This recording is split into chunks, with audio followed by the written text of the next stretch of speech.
Nous saluons tous nos bien-aimés frères et sœurs qui sont en ligne dans le nom de notre Seigneur et Sauveur Jésus-Christ. topesi bandeko na biso mibali basi nyonso mbote baye bazali kolanda biso na singa na kombo na nkolo Yesu Kristo. Que le Seigneur puisse bénir chacun de nous tika ete nkolo yeba kopambola moko na moko na biso et qu'il puisse nous assister pendant ce laps de temps que nous attendons son retour. mpe ayeba kosunga biso na ntango moke etikali tozali kozela bozongi na ye. Nous allons prier Tokobondela avant que nous puissions commencer. yambo ete tokenda. Créateur du ciel et de la terre, Père Céleste, mokili ya likolo mpe na se tata na lola nous nous confions totalement en toi, l'unique Dieu. tomitiki mobimba epai na yo nzambe se C'est moko toi notre Père, yo nde tata na biso à qui nous plaçons toute notre confiance, epai na yo totie elikya na biso afin que mobimba toi seul tu puisses nous aider, po ete yo moko oyeba kosunga biso toi seul tu puisses nous secourir, oyeba koya na lisungi na et toi biso seul tu puisses prendre soin de nous, Seigneur. mpe yo moko oyeba kozwa mokumba na biso nkolo. Bénis chaque frère et chaque sœur. pambola ndeko mobali mpe mwasi nyonso Bénis celui qui interprète. pambola yo azali kolimbola Bénis tous les techniciens. pambola bateknisien Bénis-moi nyonso aussi, Seigneur. pambola ngai mpe Et nkolo bénis tous ceux qui espèrent en toi, mpe Seigneur. pambola mpe bazali kolika epai na yo Aide ceux nkolo qui ne te connaissent pas te connaître, sunga baye bayebi yo te bayeba yo afin que le dernier élu puisse entrer dans le corps po ete moponami ya suka et akota na que nzoto l'enlèvement puisse avoir lieu. mpe ekonetolama esalema. Assistez-nous sunga du biso début jusqu'à la fin. yo bandeli kino Au nom suka de notre Seigneur na nkombo ya nkolo na et biso Sauveur mpe mobikisi Jésus-Christ. yesu kristo. Amen. Amen. Nous allons prendre nos Bibles dans 2 Corinthiens chapitre 6. tokozwa babiblia na biso na bakorintien mibale mokapo ya motoba Nous lisons à partir du verset 14. tokobanda kotanga molongo ya 14 Nous aussi les premiers versets du chapitre 7. mpe tokobakisa molongo ya liboso ya mokapo ya sambo. N'allez pas avec ceux qui ne croient pas en Dieu.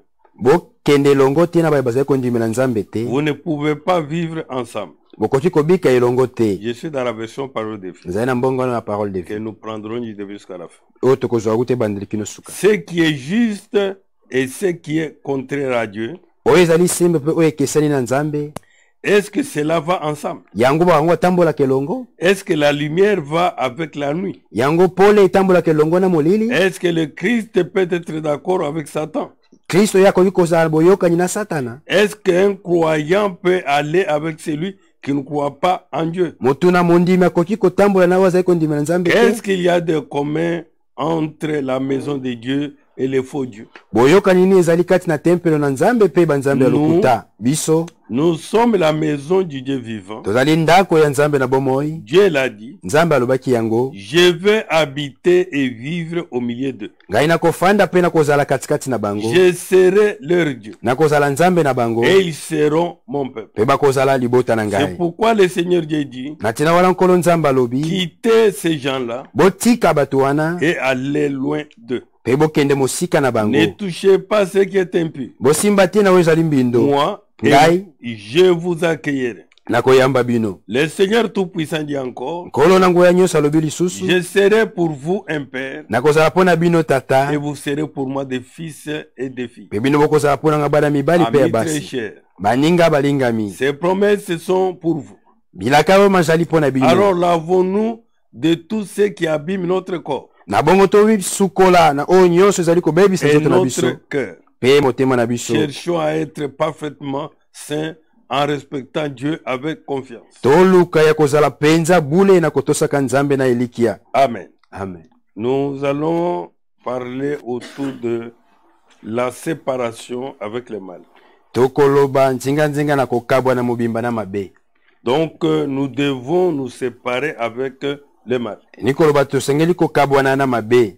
Puisque la Bible nous dit ici po ete biblia elobi na biso awa que nous ne pouvons pas aller avec ceux qui ne croient pas. tokoki kotambola elongo te na baye bazali kondimela nzambe Elles te. sont totalement plongées dans le mal. bango mpenza bazindi mobimba na mabe. Mais tandis que nous devons être plongés dans la parole de Dieu. nzoka nde biso tosengeli kodinda mobimba na C'est liloba na là que nous nzambe. tirons notre source. wana nde esika tozali kozwa etima na C'est là biso. que nous tirons notre vie. wana nde tozali kozwa bomoi na biso. Mais tandis que eux nzoka nde bango sont plongés dans le mal. bango bazindi mobimba na C'est mabe. pourquoi on nous dit qu'il n'y a pas de relation entre la nuit et natina et wana le jour. balobi boyoka ezali te kati na moi pe molili Non plus entre la nuit et la lumière. nzoka moi boyoka pe ezali te kati na molili pe na Non plus butu entre Jésus-Christ et Satan. boyoka pe ezali te kati na Yesu Kristo na Satana. C'est pourquoi, Natina wana mes bien-aimés, balingami na ngai pendant ce temps qui nous reste pour l'enlèvement, na tango etikali biso mpona konetolama nous attendons l'enlèvement est réel. tozali kozela konetelama ezali solo Le retour de notre Seigneur est réel. bozongi ya nkolo na biso ezali solo Mais kasi Dieu nous demande de nous séparer de tout mal. nzambe azali kosenga biso tokabwana na mabe nyonso De ne même pas marcher avec les incrédules. ya kotambola pe te na bayo bandimaka te Puisque les incrédules sont plongés dans le mal. po ete bato na ekenze bango bazindi na Que mabe quand nous allons nous séparer de tout mal ete ntango tokokabwana na mabe nyonso et que nous puissions réellement reconnaître que nous sommes la maison du Dieu vivant, ete solo mpenza tososoli tozali ndako ya nzambe na bomoi où Dieu habite, wapi nzambe azali kofanda où Dieu se manifeste, oyo nzambe azali et komimonisa c'est à ce moment-là ezali nde na ntango que le wana Seigneur va habiter au milieu de nous. ete nkolo akofanda katikati na biso Et qu'il sera à ce moment-là notre Dieu, pe na ntango wana akozala nzambe na et biso nous serons son peuple. pe biso tokozala libota na Un ye peuple placé dans sa maison. libota oyo atiami na ndako na Comme nous ye l'avons parlé la fois passée, lokola tolobelaki mbala eleki comme ces vases d'honneur placés dans sa maison. lokola bambeki oyo ya ntina oyo ezali kati na ndako na Nous ye aussi, nous serons un peuple mis à part, biso mpe tokozala libota litiami pembeni un peuple Libo- vivant à côté de notre Dieu. libota ezali kobika pene ya nzambe na Que c'est biso pourquoi Dieu dit, na ntina wana nzambe alobi quittez ces gens-là. botika bato wana Pourquoi nous devons les quitter? mpona nini tosengi kotika Ces bango gens sont tournés que vers le mal. bato babaluki kaka na mabe Oui. iyo Et qu'allez loin d'eux. ete bokende mosika na bango Séparez-vous de tout mal. bokabwana na mabe nyonso Séparez-vous des péchés. bokabwana na masumu De la vie qui n'honore pas Dieu. na bomoi ezali kopesa nzambe lokumu Et à ce te moment-là, mpe na ntango wana le Seigneur notre Dieu va nous accueillir, nkolo nzambe na biso akoyamba biso puisque nous allons nous séparer de tout mal po ete tokokabwana na mabe nyonso et nous séparer de tout ce qui est impur. mpe kokabwana na nyonso ezali mbindo Il sera à ce moment notre na Père ntango wana akozala tata na biso et nous serons ses fils et ses filles mpe biso tokozala bana na mibali mpe et nous basi vivrons dans sa maison. mpe tokobika na Et ndako na quand ye l'enlèvement arrivera, mpe ntango konetela et mekoya nous aurons la certitude tokozala na que etingia nous partirons. ete tokokende Que si nous avons de telles promesses, ete lokola tozali na bilaka ya boye comme nous les avons, ces lokola promesses, tozali na yango bilaka alors nous devons nous laver de tout ce qui abîme notre corps et notre cœur. na bongo tosengeli komisukola na nyonso ezali kobebisa nzoto mpe motema na Et biso chercher à être parfaitement saint en respectant Dieu avec confiance. mpe koluka kozala mpenza kobule na mobimba mpona kotosaka Être nzambe dans la sainteté, kozala na sans vulisama laquelle kozanga yango personne ne verra le Seigneur. moko te akomona nkolo Oui, mes bien-aimés frères, iyo balingami na mes bandeko bien-aimés sœurs, bandeko na mibali la basi parole de Dieu liloba na nzambe nous conduit à la séparation. ezali kokamba biso na kokabwana Si réellement nous l'avons reçu, solo mpenza toyambi ye nous avons reçu le Seigneur Jésus-Christ toyambi nkolo yesu kristo et que Jésus-Christ est à nous, ete yesu kristo azali kati na biso mon frère, ma soeur, ndeko nanga mobali mwasi nous devons être séparés de tout mal. tosengeli kokabwana na mabe nyonso C'est l'une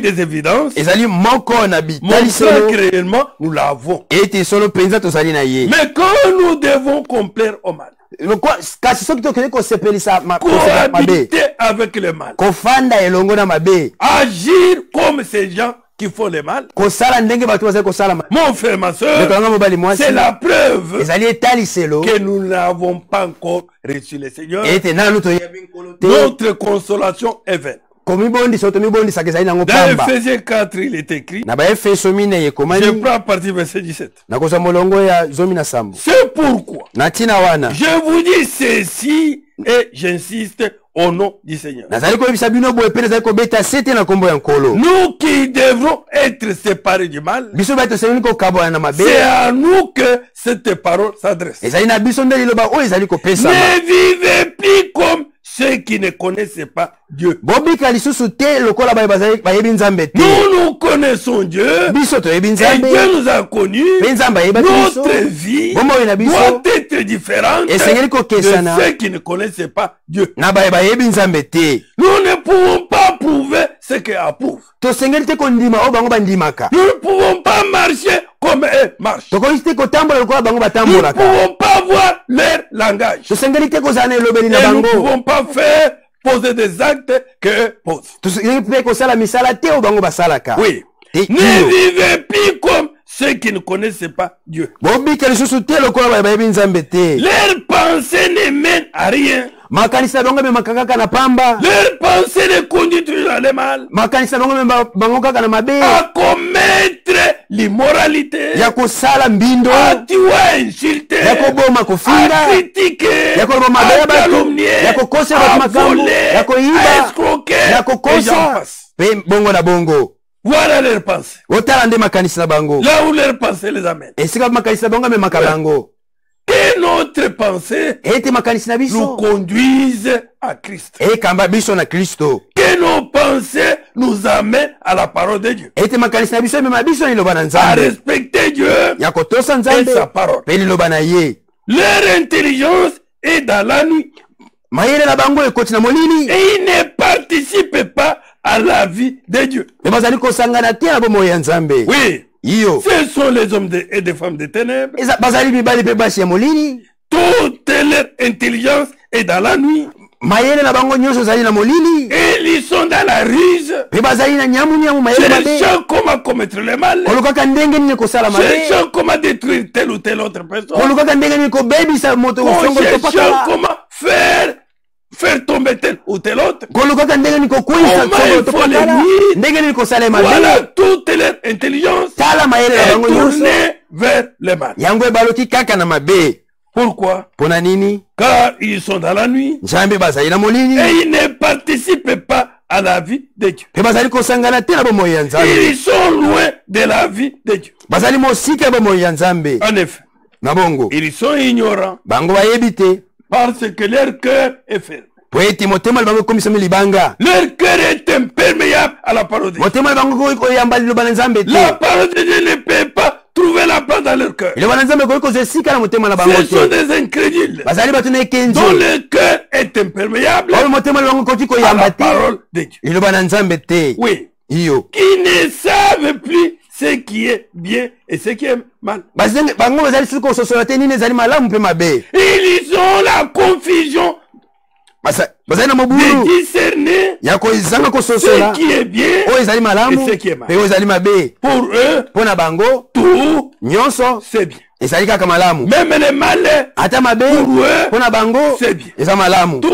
Tous les actes qu'ils posent, Misala nyonso bazali kosala. mon frère, ma soeur, Ndeko mobali mwasi. même déplorés par la Bible, Ata oyo biblia eboli. décriés par la parole de Dieu, Oyo bana nzambe eboli. pour eux, Mpo na bango tout c'est nyonso normal. ezali malamu. Et ils se conduisent n'importe comment. Mpe bazali kobika ndenge balingi. Ils mènent n'importe quelle vie. Bazali kobika ndenge Leur balingi. conscience ne les reproche même pas. Misoso na bango ezali Pour kopekisa bango qu'ils te. sachent que ce qu'ils font, Po ete bayeba te oyo bazali c'est kosala. contraire à la parole. Ekesani na liloba. Leur vie Bomoi na qu'ils bango mènent oyo bazali est kobika. contraire à la parole. Ekesani na liloba. Ils scandalisent Bazali kobekisa même libaku. ceux qui vivent avec eux, Ata oyo bazali kobika na bango. puisque les gens qui devaient être des modèles, Po ete bato basengi kozala bandakisa. mes bien-aimés, Balinga bina ils ngai. sont là que pour critiquer, Bazali wana kaka mpona koloba mabe ya bato. que méditer le mal, Koloba kaka mabe.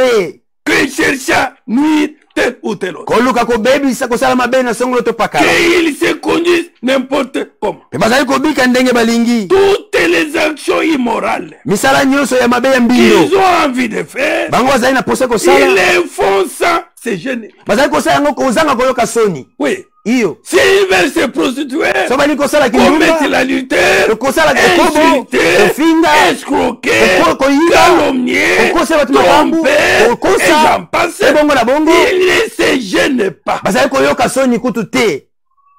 Pourquoi? Pona nini? Leur vie Bomoi na bango. est tournée que vers le mal. Ebayoki kaka na mabe. Leur cœur Motema na bango. est imperméable Ekoki koyamba te. à la parole de Dieu. Iloba na nzambe.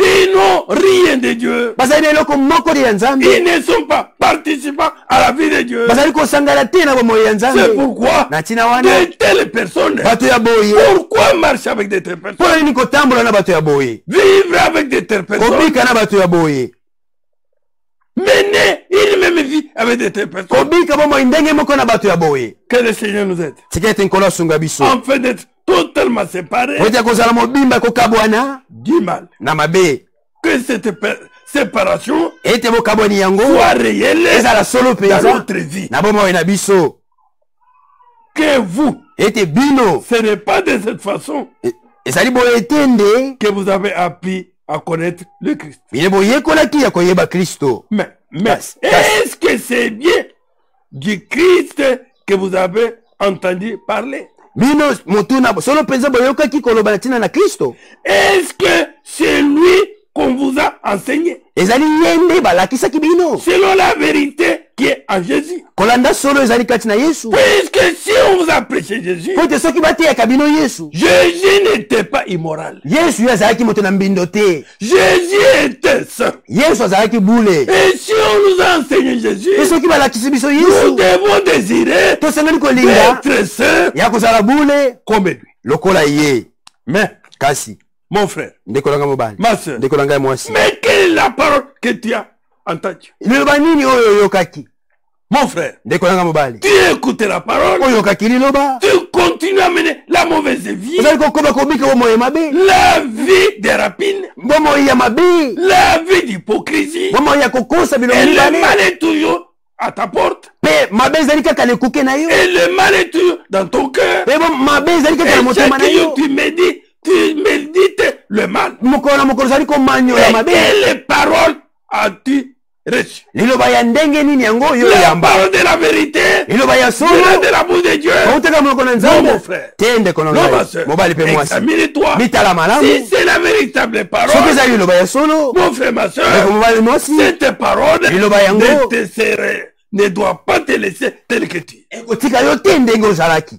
La parole Liloba apporte les changements ememaka dans mbongwana notre vie na bomoi na quand nous biso la recevons. ntango toyambi yango. Amen. Amen. Personne ne peut pas recevoir la véritable parole Moko tokoki kozwa liloba ya solo dans son na cœur motema na et ye rester ekotikala avec la même vie na bomoi kaka qu'il avait moko autrefois. Non. oyo azalaki nango na kala te. Aide-nous, Seigneur. Sunga biso nkolo, Les questions nous ont été posées. mituna matunami na biso, Est-ce que c'est lui qu'on vous a enseigné? ezali ye nde bateyaki bino? Jésus le Saint. Yesu oyo ya bule, C'est lui qu'on vous a enseigné. ye nde bateyaki bino? Mais comment continuer à marcher dans une vie immorale? Ndenge nini ozali kokoba kotambola bomoi ya mbindo Dans la mondanité, na kimokili agir comme tout le monde ya kosala lokola bato nyonso, pendant que tu as été enseigné. nzoka nde basila On kolakisa t'a ye, enseigné Jésus-Christ balakisaki yo Yesu Kristo selon la vérité kolanda solo qui est en lui. oyo ezali kati na ye. Si oui, Soki ezali bongo, vous devez laisser votre vie d'autrefois. bosengeli kotika bomoi na bino ya kala, La vie que nous avons menée comme des païens. bomoi oyo tobikaki lokola bapagano, La vie que nous avons menée dans l'ignorance. bomoi oyo tobikaki kati na kozanga Sans que nous koyeba, puissions connaître Dieu. kozanga koyeba nzambe. Mon frère, ma soeur, Ndeko mobali mwasi, nous devons la laisser tosengeli nous kotika yango séparer kokabwana de cette vieille vie. na bomoi oyo ya kala, Une vie de honte. bomoi oyo ya soni, Une vie qui n'honore pas la parole. bomoi oyo ezali kopesa liloba lokumu te. Oui, Seigneur, Iyo nkolo aide-nous. sunga biso Avant, na kala, vous étiez plein de désirs trompeurs bozalaki botonda na baposa ya mabe qui vous détruisaient. oyo ezalaki kobebisa bino. Eh bien, Na bongo ce que vous étiez avant, oyo bozalaki na kala, il vous faut en débarrasser comme d'un vieux vêtement. bosengeli kolongola yango lokola kazaka ya kala. Oui, Iyo nous séparer de la mauvaise vie que nous avons menée autrefois kokabwa na bomoi oyo tobikaki ya mabe na pour kala, que nous menons une nouvelle vie en Christ. oyo tobika bomoi ya sika kati ya Une vie Kristo, honorable. bomoi oyo ya lokumu, Une vie qui glorifie le Seigneur. bomoi oyo ezali kopesa nkolo Une vie lokumu, qui témoigne que Jésus-Christ est vivant. bomoi ezali kotalisa ete Yesu Il est Kristo azali na bomoi, présent et azali il est le tout. mpe azali nyonso. Oui, mon frère. Iyo ndeko mobali, Oui, ma soeur. iyo ndeko mwasi, Je reprends là. nazali kozongela kuna Avant, na kala, vous étiez plein de désirs trompeurs bozalaki botondi na baposa ya mabe qui vous détruisaient. oyo ezalaki kobebisa bino. Oui. Iyo Eh bien, na bongo ce que vous étiez avant, oyo bozalaki na kala, il faut vous en débarrasser comme d'un vieux vêtement. Comprenez les choses d'une façon nouvelle. Selon l'esprit de Dieu. Qu'on ne vive plus selon la chair. Mais que nous vivions selon l'esprit. Et que nous comprenions les choses. Pas d'une manière traditionnelle. D'une manière coutumière.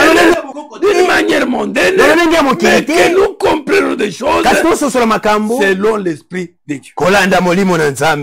Seigneur, aide-nous. Seigneur, nous t'en supplions. Aide-nous. Et comme si vous mettiez un vêtement neuf, devenez une personne nouvelle. Avec une vie nouvelle. Avec un parler nouveau. Avec une marche nouvelle. Des actes nouveaux. Des actions nouvelles. Oui. Qui honore la parole de Dieu. Et selon les Écritures que nous devons vivre. Seigneur, nous t'en supplions de nous aider. Cette personne nouvelle est créée comme Dieu veut. Nous devons vivre comme Dieu veut. Marcher comme Dieu veut. Parler comme Dieu veut. Et le Seigneur nous a déjà exprimé ce qu'il veut à travers sa parole. Oui, mon frère. Oui, ma soeur. Que cette personne nouvelle est créée comme Dieu veut.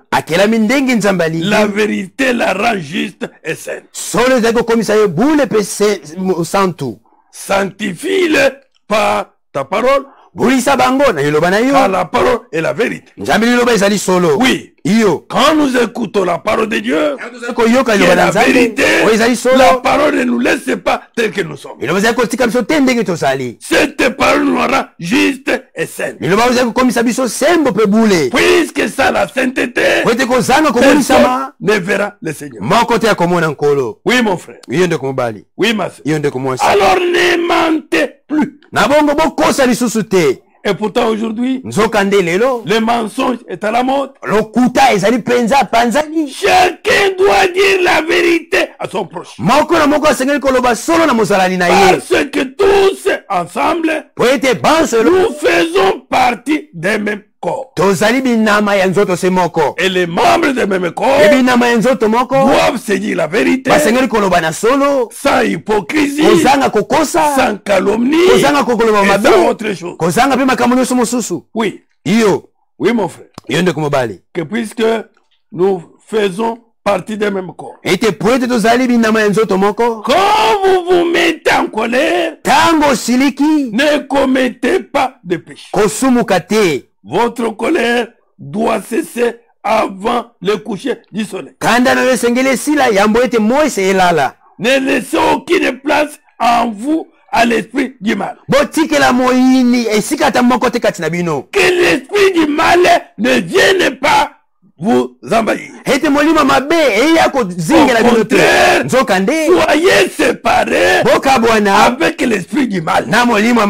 Oui. Mais soyez liés à l'Esprit Saint.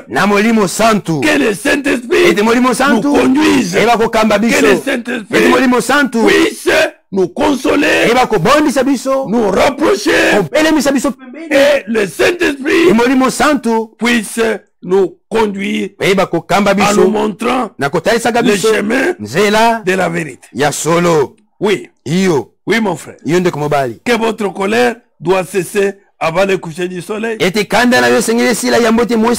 laissez aucune place en vous à l'esprit du mal. Le voleur ne doit plus voler. Il doit plutôt faire tous ses efforts pour travailler de ses mains honnêtement. Ainsi, il pourra donner quelque chose à celui qui a besoin d'une aide. Na bongo akoki pe kopesa na oyo azali na bosenga. Aucune parole mauvaise Elobata moko te ya mabe ne doit sortir de votre bouche. esengeli kobima na monoko na bino. Dites seulement des paroles utiles Boloba kaka maloba oyo ya ntina qui aident les autres selon leurs besoins oyo ezali kosunga basusu kolanda bosenga na et bango. qui font du bien à ceux qui vous entendent. Pe ezali kosala malamu na babazali koyoka yo. Oui. Iyo. Que disent des paroles utiles Eloba maloba ya ntina. qui peuvent consoler, Ekoki kobondisa. qui peuvent édifier, Ekoki kotonga. qui peuvent exhorter, Ekoki kolembisa. qui peuvent aider ceux qui étaient dans le mal Pe ekoki kosunga babazali na mabe. à quitter le camp du mal Batika molako et ya à mabe. venir dans le camp de Jésus-Christ. Na molako ya Yesu Kristo. Oui, mon frère. Iyo ndeko mobali. Oui, ma soeur. Iyo ndeko mwasi. Que dites seulement des paroles utiles Kaka boloba kaka maloba ya ntina. qui aident les autres selon leurs besoins Oyo ezali kosunga basusu na bosenga na et bango. qui font du bien à ceux qui vous attendent. Pe ezali kosala malamu na babazali koyoka bino. Oui, mon frère. Iyo ndeko mobali. Quelqu'un qui était dans des difficultés, Moto azalaki na nkokoso. qui ne savait pas par où sortir, Oyebaki te na nzela nini na kobima. qu'est-ce qu'il faudra faire? Nini esengeli kosala. Mais Kasi. la parole qui sortira de toi Mo aloba ekobima kouta na yo. le ramènera dans la parole Ekozongisa na liloba. et tracera la solution. Pe ekopasola nzela Et il eyana. sera aidé Pe ya kosunga. et il glorifiera le Seigneur. Pe ya kokumisa nkolo. Voilà ce que le Seigneur veut. Tala oyo nkolo alingi. C'est pourquoi nous sortons de leur camp. Na ntina tozali kobima na molako na Nous nous bango. séparons de ces gens-là. Tozali kokabwana na bato Nous wana. nous séparons de tout mal. Tozali kokabwana mabe Et nyonso. nous nous attachons à Dieu. Pe tozali kokangama na Nzambe. Oui, Iyo. oui, mon frère. Iyo ndeko mobali. Dieu vous a marqué de son Esprit Saint. Nzambe atia bino elembo ya molimo na ye mosantu. Alors ne faites pas de peine à cet esprit. Na bongo boyokisa mawa molimo santu te. En effet, Nzokande. celui qui vous assure qu'un jour, Ye nde azali kopesa bino mama ete mokolo moko. Dieu vous libérera complètement de vos péchés. Nzambe akokangola bino mobimba na masumu na bino. Ne gardez pas dans votre cœur le mal Bobomba te na mitema na bino mabe. qu'on vous a fait. Oyo basalelaki bino. Même si quelqu'un t'a causé du tort, Ata soki moto asali yo mabe. ne gardez pas ça dans le cœur. Kobomba yango te na motema. Que nos cœurs Ete mitema na biso. soient les temples Ezala de batempelo l'Esprit Saint. ya molimo santu. Ne gardez pas dans votre cœur le mal qu'on vous a fait. Bobomba te na mitema na bino mabe basalaki bino. Ne vous énervez pas. Botombokaka te. Ne vous mettez pas en colère. Bokoma na kanda. Faites disparaître de chez vous Bolimisa kouta na bino.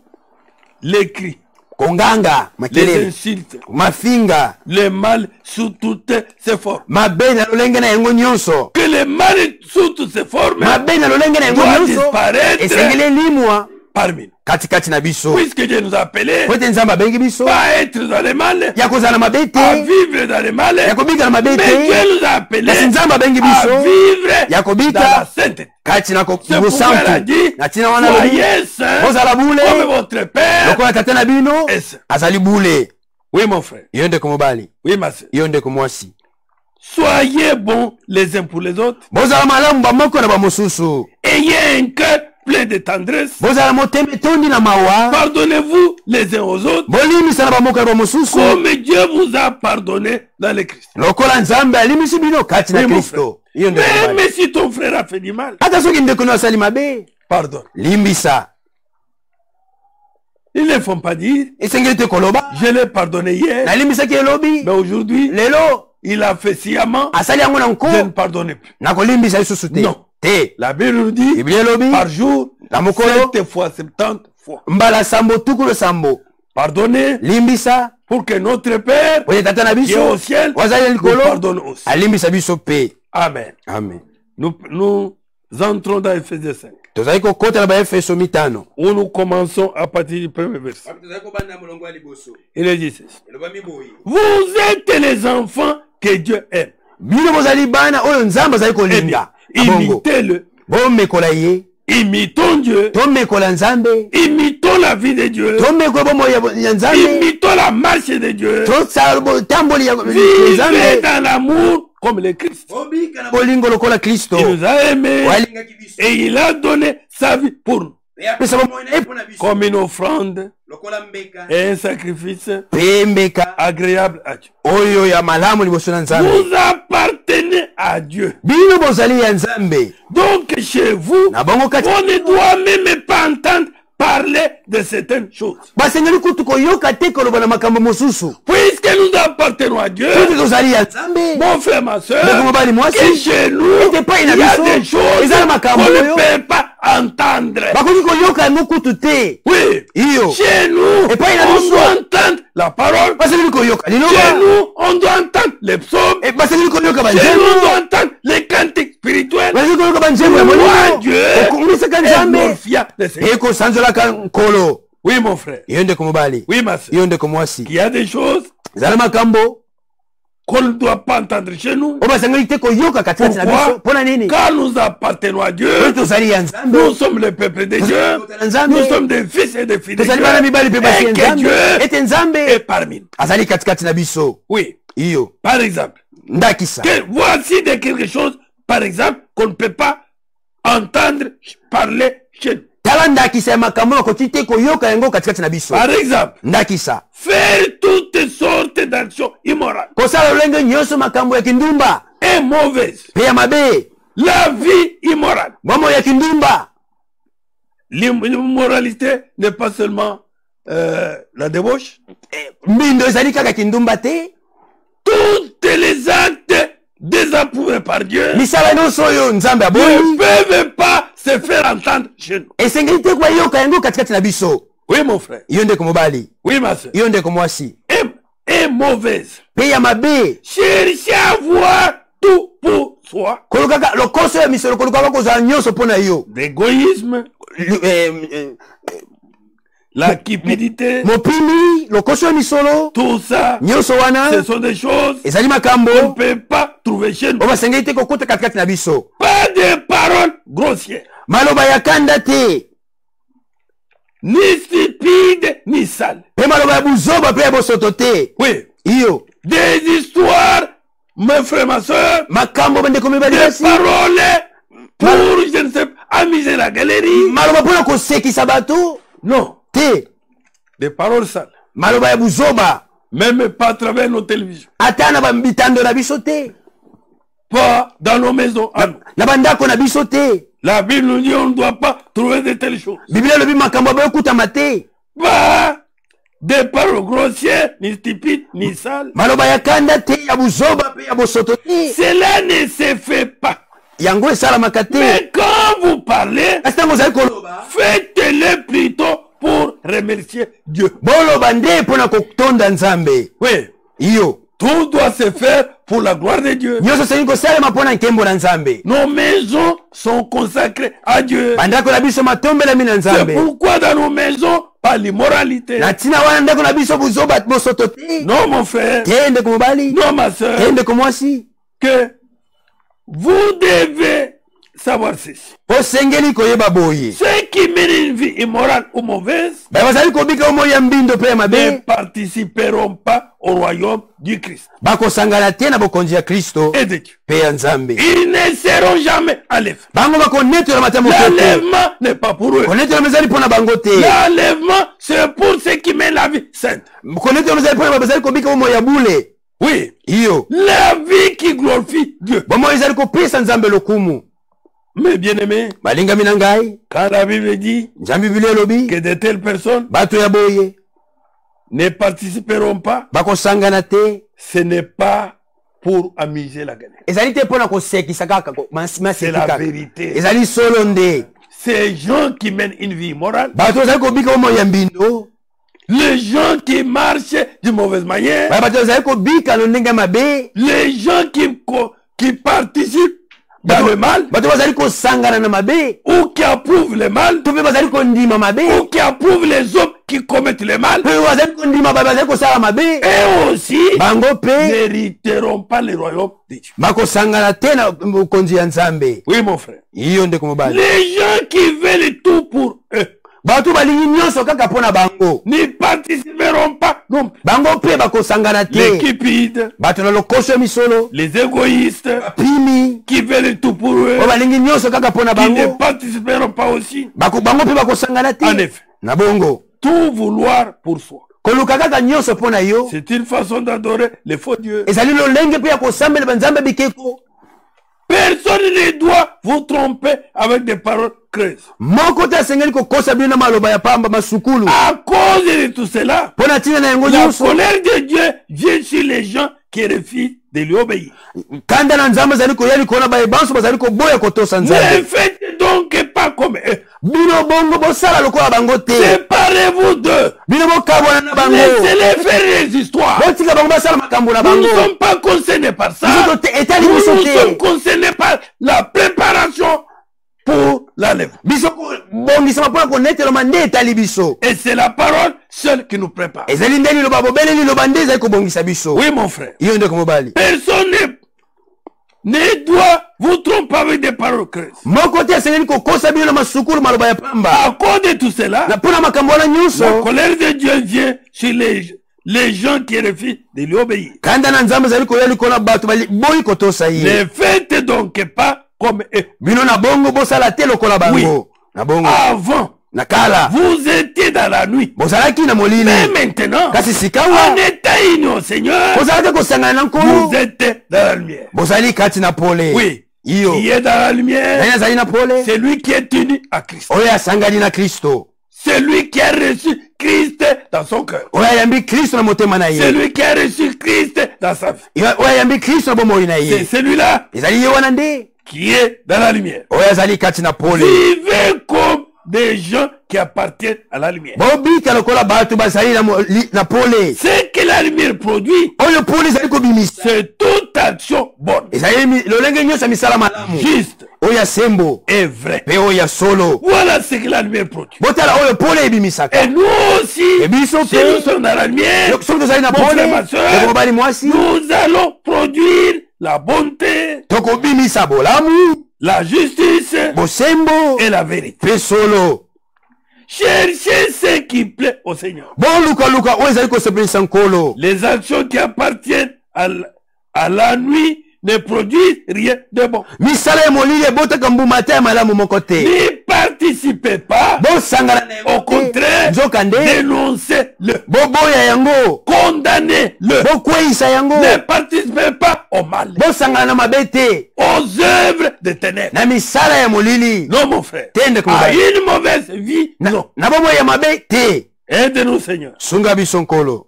Oui, Iyo. à participer réellement Ya kosangana solo penza. aux bonnes œuvres. Na misala malamu. À participer réellement Ya kosangana solo penza. aux œuvres de l'esprit. Na misala ya molimo.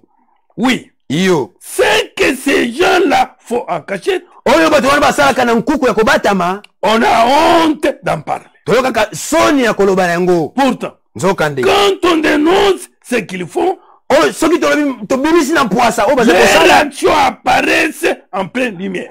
Misala na bango ezali kobima na pole. En effet, Na bongo. tout ce qui apparaît clairement devient lumière. Oyo nyonso ezali komona na polele ezali kokoma pole. Pourquoi on dit, Na ntina wana elobami. réveille-toi, toi qui dors, Lamuka yo ozali kolala.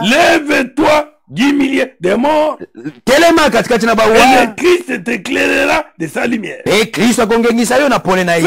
Faites bien attention à votre conduite. Na bongo bosala keba na etamboli na bino. Ne vivez pas sans réfléchir. Bobika te kozanga kososo Vivez kokanisa. plutôt comme des sages. Bobika nzoka nde lokola bato na bwanya. Les gens qui réfléchissent avant de poser les actes. Bato bazali kokanisa nano yambo basala Quelle est la misala. part de Dieu Eteni ya nzambe ezali dans ce nini? que je dois faire? Na oyo ngai ezali kosala. Quelle est la part de Dieu Eteni ya nzambe dans ezali les nini? actions que je vais mener? Na misala oyo ngai na Quelle est kosala. la part de Dieu Eteni ya nzambe ezali dans, nini? dans mon parler? Na elobeli na ngai. Les gens qui doivent réfléchir Bato basengeli égale kokanisa. la sagesse. Pe kozala na Qui bwanya. savent profiter, oyo yebi kozwa libaku du temps que Dieu leur laisse. na ntango nzambe azali kotikela bango. Dieu t'a laissé ce petit temps, Nzambe atikeli yo matango moke. tu pouvais disparaître de cette terre. Okoki mpe kokufa olimwe na mabele Mais yo. Dieu t'a laissé ce temps, Kasi Nzambe atikeli yo tango mon yo. frère, ma soeur, Ndeko mobali mwasi. afin que pendant que tu es vivant, Po ete tango ozali nayo na que bomoi. tu deviennes saint. Ete yo okoma bule. Oui, Iyo. si tu mets un homme immoral, Soki okufi moto na mbindo. mon frère, ma soeur, Ndeko mobali mwasi. toute ta vie perdue. Bomoi na nyonso wana ebungi. Que les gens fassent des prières comme ils veulent. Bato babondela na bango ndenge balingi. Qu'on t'amène dans le tabernacle comme on veut. Bamema yo ata na mongombo ndenge balingi. Que les hommes et les femmes donnent des témoignages comme ils veulent. Mibali mpe basi bapesa matatoni ndenge balingi. C'est un homme bon. Azalaki moto malamu. Mon frère, ma soeur, Ndeko mobali mwasi. ça ne changera pas. Ekobongola te. C'est que tu es l'état dans lequel tu es parti.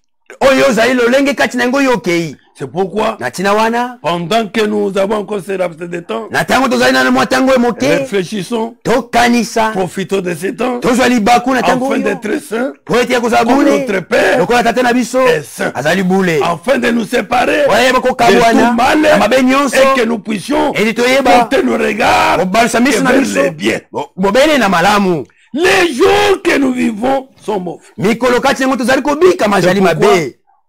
C'est pourquoi Na ntina wana. ne soyez pas stupides, Bozala zoba te. mais comprenez bien la volonté du Seigneur. Kasi bososola malamu mokano na Nzambe. Oui, Seigneur, Iyo nkolo. aide-nous, Père, Sunga biso tata. à vivre réellement Ya kobika solo penza. comme de véritables chrétiens. Okola ba Kristo ya solo. Les gens qui attendent réellement ton retour. Bazali penza kozela bozongi na yo. Nous sommes dans Galates 5, Zana ba Galatia mitano. verset 13, il est écrit. Molonga solo na misato ekomami. Vous, frères et sœurs, Bino bandeko mibali basi. vous avez été appelés à la liberté. Bino bobiangamaki na bosomi. Mais cette liberté Kasi bosomi ne yango. doit pas être une excuse Esengeli te kozala longa pour komilongisa. vos désirs mauvais. Pona ba posa na bino mabe.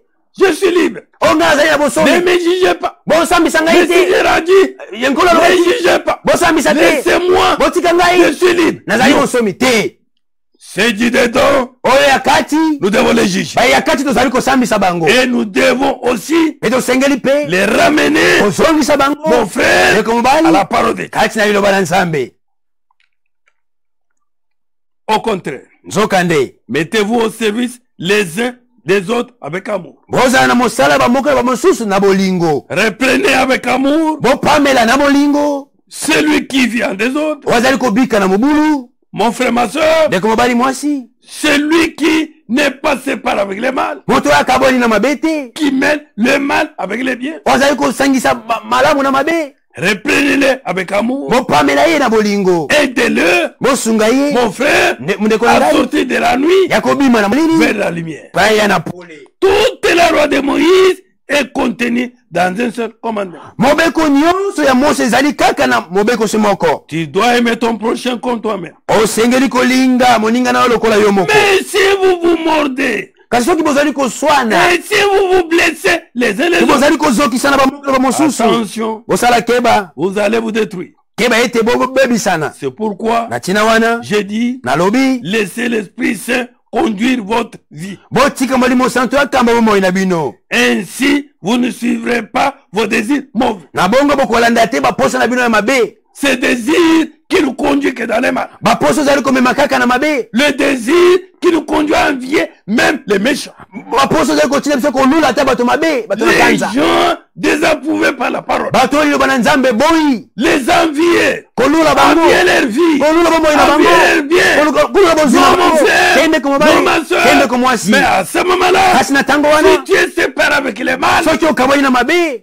l'Esprit Saint Molimo santu. te conduira. Akokamba yo. L'Esprit Saint Molimo santu. t'aidera. Ekosunga yo. L'Esprit Saint Molimo santu. conduira toute ta vie. Ekokamba bomoi na Et mobimba. si vous ne suivrez pas vos désirs mauvais, Na bongo bokolanda te baposa bino mabe. ces désirs mauvais luttent contre l'Esprit Saint. Baposa mabe ezali kobundisa molimo Et santu. l'Esprit Saint lutte contre ces désirs. Molimo santu ezali kobundisa baposa wana. Entre eux, Kati na bango. c'est la guerre. Bitumba nde Et ezali. les résultats, Pe mbuma. c'est que vous n'arrivez pas à faire ce que vous voulez. Ete yo koki kosala te oyo olingi. Mais si l'Esprit Saint vous conduit, Kasi soki molimo santu ezali kokamba yo. vous ne dépendez plus de la loi. Ozali lisusu na se ya mobeko te. ce que les désirs mauvais produisent. Oyo misala mabe bimisaka. Là où les mal nous conduisent, Oyo baposa mabe bimisaka. on les voit bien. Emona na kapenza. Ils mènent une vie immorale Babika kabomo yambindo. et mauvaise. Peya mabe. Ils se conduisent n'importe comment. Babika kandenge balingi. Ils adorent les faux dieux. Bazaliko sambela banzambe lokuta. Ils pratiquent la sorcellerie. Bazaliko sala la kindoki. Ils détestent les autres. Bazaliko yina ba mususu. Ils se disputent. Bazaliko wela koswana. Ils sont jaloux. Bazalina zuwa. Ils se mettent en colère. Bazaliko tomboka. Ils cherchent à passer devant tout le monde. Balinko yeba na liboso ya bato nyonso. Ils se divisent en parties Bazaliko kabwa na biteni et en biteni. groupes Pe na bitonga. opposés. Oyo bazaliko bundisana. Ils veulent ce que les autres possèdent. Balinka kozwa oba mususu bazana Ils ngo. boivent trop. Bazaliko malango Ils masanga. mangent trop. Bazaliko lia Ils koleka. font encore bien Lokoso. d'autres choses semblables. Pe bazaliko sala lolenge nyonso misale ko Je kaina vous ngo. avertis. Nazaliko kebisa Et bino. je l'ai déjà dit. Pe sina loba yango. Ceux qui font ces choses-là Bazaliko sala makambo n'auront wana. pas de place dans le royaume de Dieu. Bazali na eternité kati na bokonzi ya Nzambe. L'enlèvement n'est pas pour Konetolama eux. ezali mpona bango te. Oui, mon frère. Iyo ndeko mobali. Oui, ma sœur. Iyo ndeko mwasi. Au contraire, Nzokande. voici ce que l'Esprit Saint produit. Tala oyo molimo santo ebimisaka. Quand l'Esprit Saint va te conduire, Tango molimo santo ekokamba tu yo. te sépares du mal. Okabwani na mabe. Maintenant, l'Esprit Saint te conduit. Sika molimo santo ezali kokamba Voilà yo. ce que l'Esprit Saint va produire. Tala oyo molimo santo ekobimisa. Amour, Bolingo. joie, Esengo. paix, Kimia. patience, Motema molai. bonté, Boboto. service, Bokosala musala. Kosalela bamususu. confiance dans les autres, Eliki ato motema na bamususu. douceur,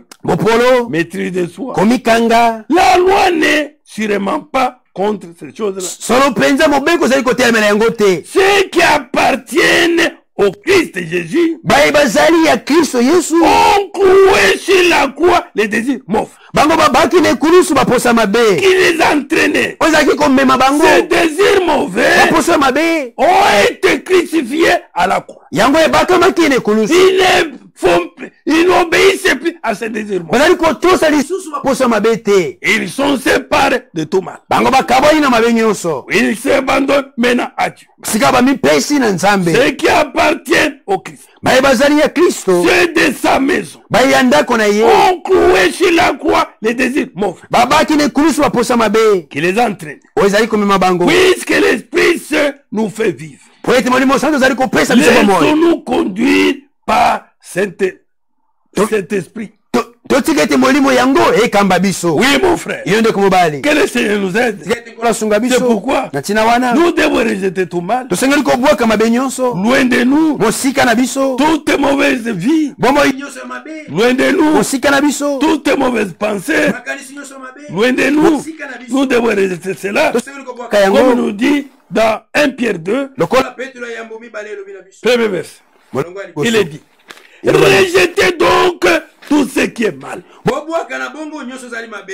Séparons-nous de tout ce qui est mal. Toka bana na nyonso ezali mabe. Ne trompez personne. Bokosa moto te. Ne soyez pas faux. Bokosa lo mabe te. Une fausse sœur au milieu des frères Ndeko mwasi alokuta ya mabe katikati na qui est là que pour déranger la vie des enfants de Dieu. Wazali wana kaka mpona kotumisa Un faux frère au milieu des frères. ndeko ya lokuta ya mabe kati ya Il bandeko. est là que pour rapporter des mensonges. Azali wana kaka mpona komema mema Ses lokuta. pieds sont très légers pour répandre le mal. Makolo na ezali pepele mpona kopanza mabe. Pour dans sa bouche, Kati ya il bomoi n'y na a que ye. des calomnies. Na monoko na ye kaka Dans kokosa bato sa makambo. bouche, Na monoko na il n'y a ye que les mensonges. ezali kaka lokuta. Dans sa bouche, Na monoko na ye mon frère, ma soeur, ndeko mobali mwasi. il n'y a rien qui peut nous unir. ezali eloko te koki kosangisa biso. Il n'y a que ce qui peut nous aider à nous diviser. ezali kaka na oyo koki komema bato bakabwana. Voilà des faux frères, Botala bandeko ya lokuta. des faux sœurs. Bandeko Et mibali la basi ya Bible nous lokuta. dit, Ebi bibele lobi na ne biso. trompez personne, Bokosa moto ne te. soyez pas faux, Bozala mabe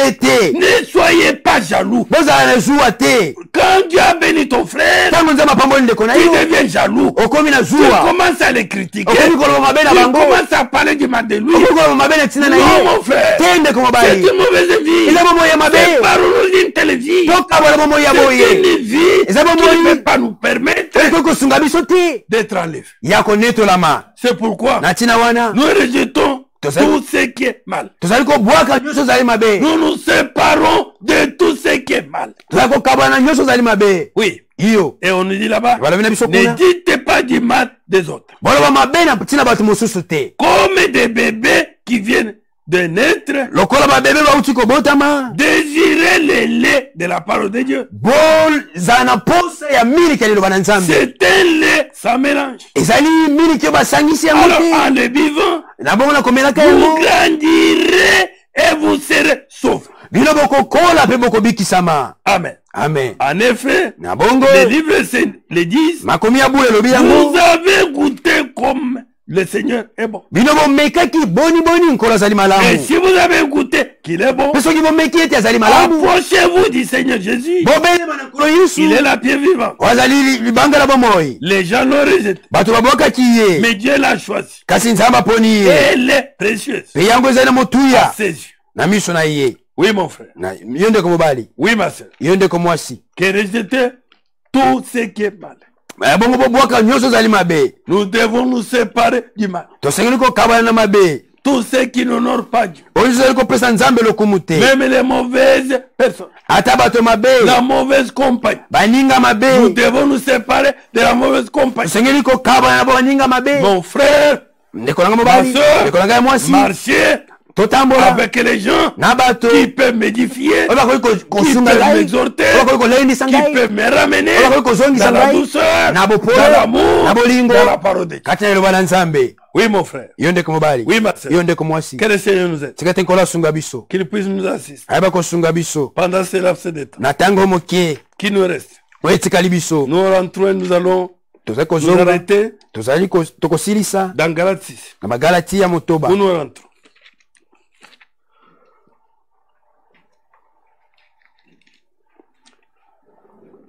Verset 1er. Chapitre 6 Galates. Frères et sœurs chrétiens. On s'adresse aux chrétiens. Un chrétien, c'est celui qui s'est séparé du monde. Des choses du monde. Alors c'est à lui qu'on s'adresse. L'Esprit Saint vous conduit. Alors, si vous voyez quelqu'un en train de commettre une faute, ramenez-le sur le bon chemin avec douceur. Attention. À vous. Je l'ai dit à chacun de vous. Il peut être tenté de faire le mal. Portez les charges les uns des autres. Et si vous obéirez à la loi de Christ. Suivez à partir du verset 3. Si quelqu'un se croit important, lui qui n'est rien, il se trompe. Chacun doit regarder avec attention ce qu'il fait. Ce que j'ai fait ici. Quelle est la part de Dieu? Si Christ était sur la terre, est-ce qu'il pouvait faire ce que moi je suis en train de faire? Oui, mon frère. Oui, ma soeur. Chacun doit regarder avec attention ce qu'il fait. S'il trouve une raison d'être content de lui, il doit la trouver en lui seul, sans se comparer aux autres. Oui. Chacun sera responsable de ses actes. L'enlèvement est individuel. N'est-ce pas? La préparation, mon frère, ma soeur, est individuelle. Prépare-toi par rapport à la parole de Dieu. Maintenant, pose-toi la question. Est-ce que tu es séparé du mal? Es-tu séparé de la mauvaise compagnie? Es-tu séparé du monde? Mon frère, mais toi chrétien, toi chrétienne, même les gens qui ont fait honte à la parole, qui a encore pour amis les gens qui ont divisé l'église, qui se sont divisés du corps de Christ. Mais tu es encore lié avec eux. Tu les côtoies, tu marches avec eux. Les gens qui ne craignent pas Dieu, tes amis sont déjà des faux doctrines. Non, non ma soeur, non mon frère, tu n'es pas encore prêt pour l'enlèvement. En quelque sorte, tu n'es pas encore dans les chemins de l'enlèvement. Sors. C'est par toi de ces gens. Ils ont fait honte à l'évangile. Mon frère, ma soeur, ils ont fait honte à Jésus. Quelle est ta part avec eux? C'est par toi d'eux. Si tu veux être enlevé, n'ayez pas la mauvaise compagnie. Les gens dans des fausses doctrines, c'est avec eux. Du jour au jour, tu vis avec eux, tu causes avec eux, tu ris avec eux. C'est une honte. Et les gens qui ont divisé, qui se sont séparés même de l'église, qui ont divisé l'église. Voilà tes amis avec qui tu marches, les amis avec qui tu côtoies.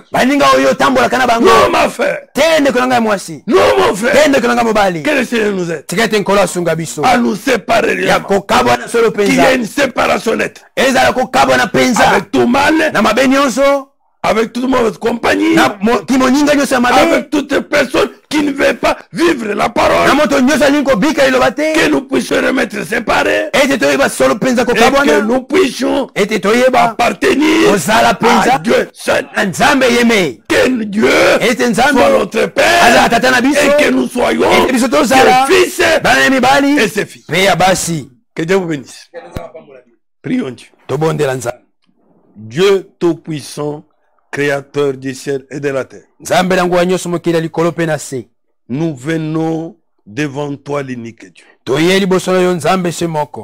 Toi, le Dieu vivant. Toi, le Dieu présent. Toi qui nous as créés. Afin que Père Céleste, tu connaissais le temps dans lequel nous vivons. Un temps fourbe. Un temps compliqué. Mais c'est pendant ce temps que tu veux réellement que tes fils et tes filles soient manifestés. Aide-nous, Seigneur, à vivre ta parole, à nous séparer de tout mal, à rejeter tout mal sous toutes ses formes. Oh Seigneur, à nous séparer de tous ceux qui t'haïssent, de tous ceux qui t'ont rejeté. Mais Seigneur notre Dieu, qu'on soit même isolé, mais avec toi. Aide-nous, Père. Sois réellement notre Père. Seigneur, touche nos cœurs, agis dans nos cœurs, afin que chacun prenne une décision ferme d'être séparé de tout mal. Créateur de la terre, assiste-nous, Seigneur.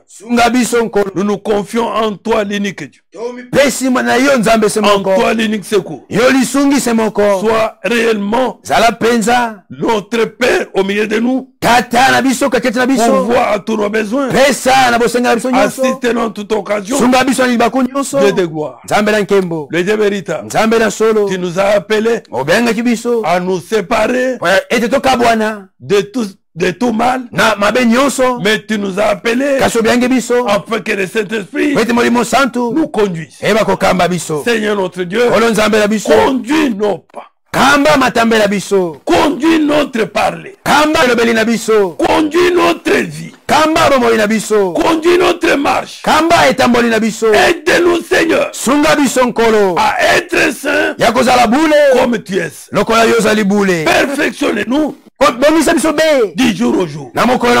Nous nous confions en toi. Abandonne cet temps. Abandonne ces moments. Aide même ceux qui ne te connaissaient pas encore à te connaître. Toi l'unique et véritable. Seigneur, tu connais aussi les besoins de ton peuple. De tous ceux qui se sont séparés du mal. De ceux qui sont maltraités à cause de ta parole. Seigneur, sois le secours de chacun. Sois l'aide de chacun. Pourvoir aux besoins de chacun. Assiste chacun. Et ouvre les portes des cieux pour chacun. Seigneur, nous prions pour chacun.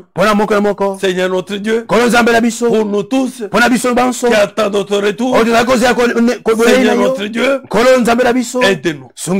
Oh Seigneur, que tous ceux qui entendent ces messages prennent réellement la décision ferme de ne plus plaire au monde, plaire au mal, plaire aux méchants. Mais Seigneur, de prendre à cœur ta parole. Merci Père. Merci pour ce temps. Merci pour ce petit message. Merci pour tous ceux qui écouteront. Que l'honneur, que la gloire, que la victoire te reviennent au nom de notre Seigneur et Sauveur Jésus-Christ. Amen. Amen. Que Dieu vous bénisse.